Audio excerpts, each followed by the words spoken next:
السلام علیکم ورحمت الله وبرکاتو. شمس مزدی مسعودی یوټیوب چینل ته ښه راغلاست. ګران دوستانو، بعد د آی سی د معرفي کولو څخه زموږ بل درس چې دی دریم درس هم خازن دی یا کپیسټور چې په انګلیش کې ورته وایي.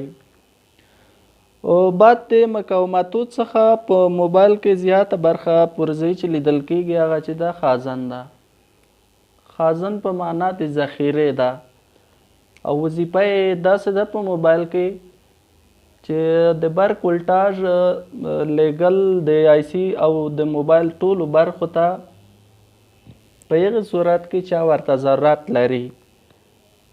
او په موبایل کې په زیاتره بورډو کې چې دا په خاکي، قهوه‌ایي او نارنجي شکلونه دا وجود لري.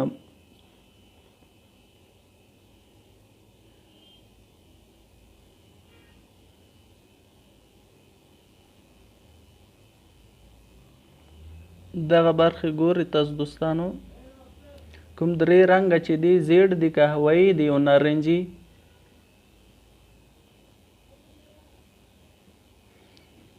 یعنې قهوه‌ایي او زیړ دا رنګونه چې دي اکثره کپیسټور یا خازن دي.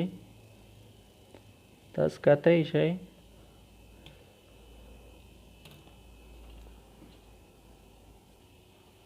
او ګران دوستانو، کپیسټور یا خازن چې دا په دوه شکله باندې خرابېږي. دا چې دا مثبت او منفي لري. که تاسو چیرته دغه تروکی په یا واصلې کوئ په لیم باندې دواړه سرونه یې سره، دا موبایل بیا شارټ کېږي ځکه مثبت او منفي لري.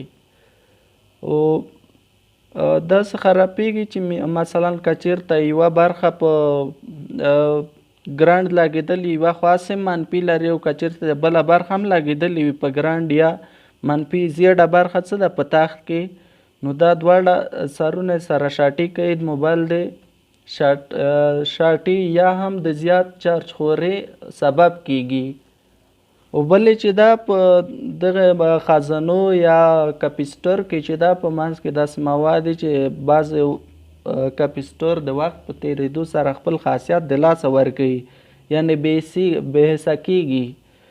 او دغه دپاره تاسو باید دغه چیک کړئ چې آیا دا جوړ دی دا جوړ نه دی. نو د چیک دپاره تاسو یو میګر ته ضرورت لرئ. ګران دوستانو، دا هم ډیجیټل میګر ده چې موږ دلته په د ځان سره لرو. او دا میګر چې دی د کپیسټور، مقاومات او د موبایل د نورو پرزو ډېر ښه قابلیت لري تر څو یې معلومې کړي. ما چې کتلی دی د اوس کوم درجه داره میګر چې دی ډېر زیات قابلیت نه لري چې هر څه معلوم کړي.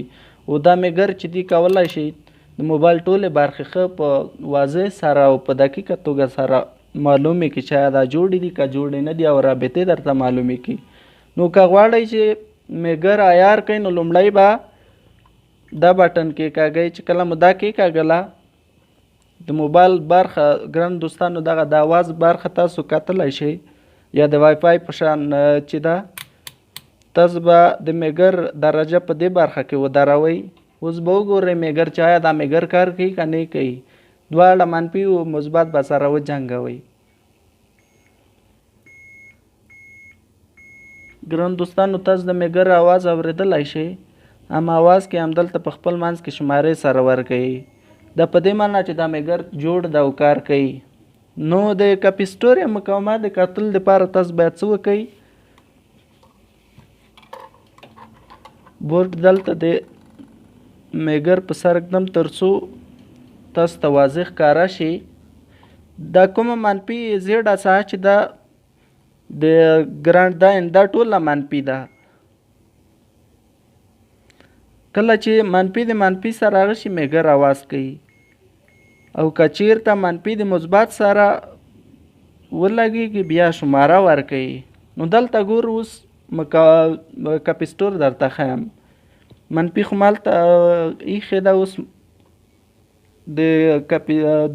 د میګر کومه مثبت هغه چې ده په هغه په کپیسټور په سرو باندې ږدمه ګورئ.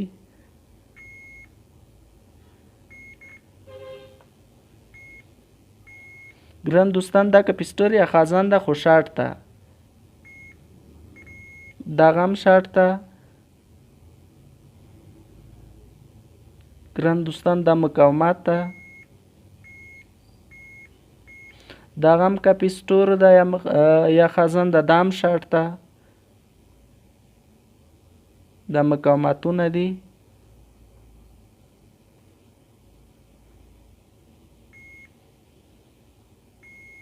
دا خازن د ګران دوستانو تاسو کتلی شئ یو خوا یې اواز کوي یو خوا یې اواز نه کوي چې کله یوه خوا یې اواز وکړو یوې خوا یې اواز ونه کړو دا په دې معنی چې دا کپیسټور یا خازن ده تاسو بیا هم کتلی شئ دغه هم خازن یا کپیسټور ده دا هم خازن یا کپیسټور ده ګران دوستانو تاسو کپیسټورونه وکتل چې کوم دي کوم نه دي مثلا زه غواړم دا کپیسټور بدل کړم باید څنګه تبدیل شي تاسو باید اډګن ولرئ اډګن څه ته وایي ګران دوستانو دغه هم اډګن دی تاسو کتلی شئ وظیفه یې دا ده چې موبایل ته حرارت ورکوي د موبایل پرزو ته حرارت ورکوي نو د استعمال طریقه یې داسې ده چې تاسو د بټن ووایئ کوم صفر چې دا باندېږي او کوم یاوې چې لیکلی په دې خوا باندې چالانېږي او د استعمال طریقه یې داسې ده چې کومه دې خوا ته ویلیم یې ده دې خوا ته یې چې کې مثلا دا به هوا ګرمه ولي او دا چې دا هوا یې ډېرېږي ورسره مثلا تاسو کتلی شئ اوس خو د کپیسټور د بدلول لپاره باید هوا ډېره کمه وي او کوم حرارت چې دا باید زیات وي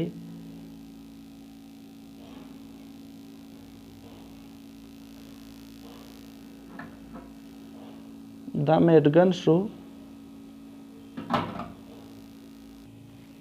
نو ګران دوستانو د دې تبدیلول لپاره مثلا دا کپیسټور زه بدلوم باید د بل تخت نه ورته کپیسټور راوباسم ځکه کپیسټور چې دی د کمپنۍ نه یعنې نوی نه راځي تولیدېږي نه او دا چې راځي په زړو بورډو یا تختو کې به یې پیدا کوئ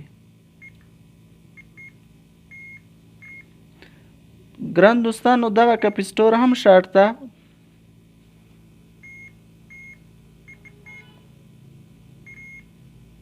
دا کپیسټور جوړ ده زه غواړم چې دا ورته راوباسم لومړی جوړ راوباسم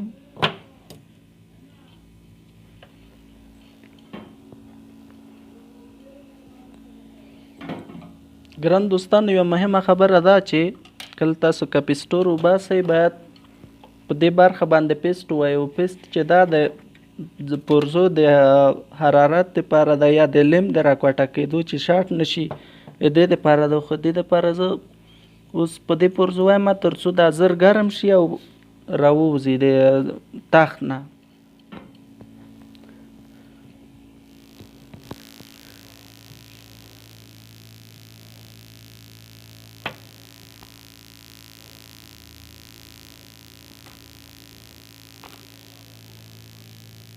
د اډګن حرارت باید ډېر زیات نه وي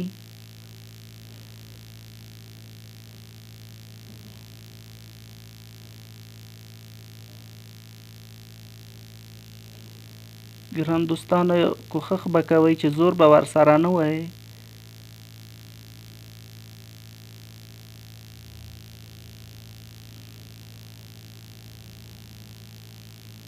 کله چې حرارت یې ډېر شي او کوم لیمونه د آیسي لاندې چې دي دغه هغه شي ولې شي نو په خپل سر وینه بیا دا راجګېږي او زور به ورسره هېڅکله نه کوئ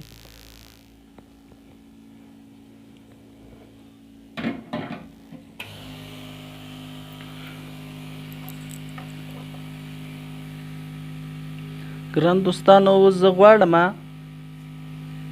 چې بل کوم کپیسټور ده دا هم جګ کم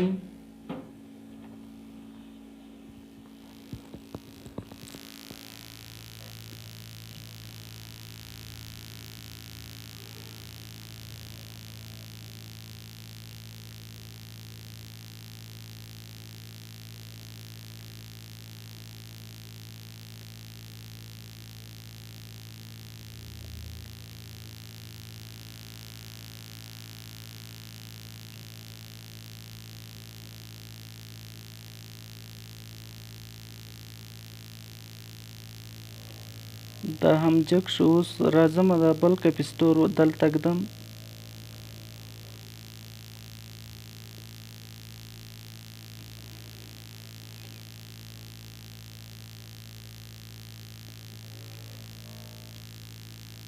ګران دوستانو حرارت مستقیما ما ورکوئ چې کله مو کپسټور ویستو، ځکه بیا د بورډ نه تښتي، ځکه هوا لري هیډ ګن.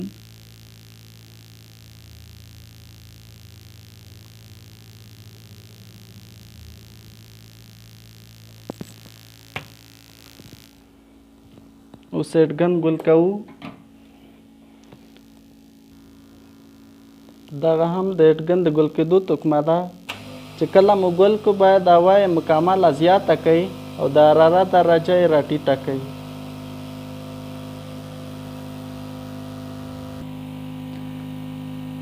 ګران دوستانو زه اوس تاسو ته هغه کپسټور ښیم کوم چې ما تبدیل کو. دا هم هغه کپسټور دی.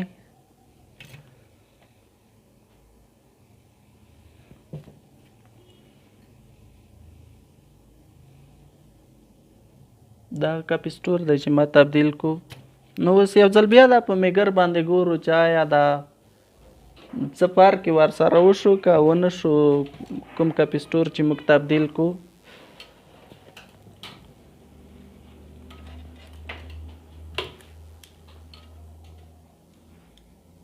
د میګر دوه سرونه سره لګو چې آیا میګر جوړ ده. و صحیح ده، میګر جوړ ده، کار کوي. منفي د منفي سره لګو او مثبت راوړو. دلته د کپسټور یا خازن په سر باندې لګو. ګران دوستان تاسو کتلی شئ.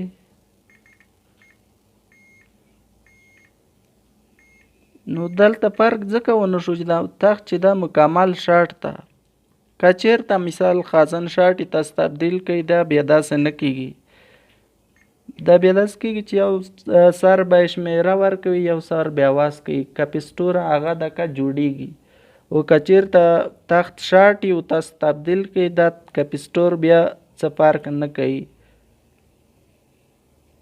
او بله مهمه خبره دوستانو پکې دا ده چې مثلا که چېرته کپسټورونه، دا خو مثلا کپسټورونه نه دي کوم چې زه درته ښیم، وایي که چېرې کپسټورونه په دې شکل سره یا په دې شکل، دغه کپسټور مقاومتونه دي. دا قطار نه ده، ما دا قطار ده. وایي که چېرې تاسو یو دانه ترې لرې کوئ، هېڅ پروا نه کوي، په موبایل کې مشکل نه راځي.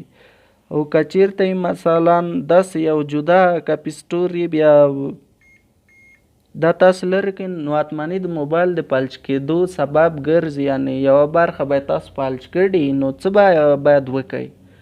لومړی تاسو باید هغه برخه چک کړئ چې آیا دا کپسټور شارټ دی، خراب دی، څه مشکل لري. چې کله مو دقیق معلومات وکړو، بیا به داسې وکړئ چې هغه به هیډ ګن په واسطه لرې کړئ او د بل تخت نه به روغ کپسټوره واخلئ، هلته به یې ولګوئ، دا مشکل به حل شي. نو ګران دوستانو که چېرته کپسټور په موبایل کې شارټ وي، د موبایل د چارج مصرف به ډېر زیات یا اکثره وخت داسې چې که چېرې کپسټور شارټ وي، د کامرې برخه یا فلاش برخه که تاسو کتلي او دا مشکلات په د پخوانیو موبایلو کې ډېر زیات دي. دا برخه ډېره ګرمه راځي. یا بعض وخت تاسو انټرنیټ استفاده کوئ، نو انټرنیټ کې موبایل دومره ګرم راځي، تاسو وایي چې که چېرته موږ په لاس کې کومه اوتو یا بل شی وجود لري. مشکل څه شی ده چې کوم کپسټور یا خازن چې دي دغه پکې شارټ شوي دي. نو مهرباني وکړئ تاسو که چېرې مثال د موبایل انجینر یاستئ، را خلاص کړئ او ورته وګورئ، چک یې کړئ، که شارټ وي تبدیل یې کړئ، او که چېرته کار نه کوو بیا هم کولی شئ تبدیل کړئ. نو هیله ده چې نننۍ ویډیو کې به مو یو څه شی زده کړي او تر نورو دوستانو یې ورسوئ. تر راتلونکي درس پورې خدای پامان.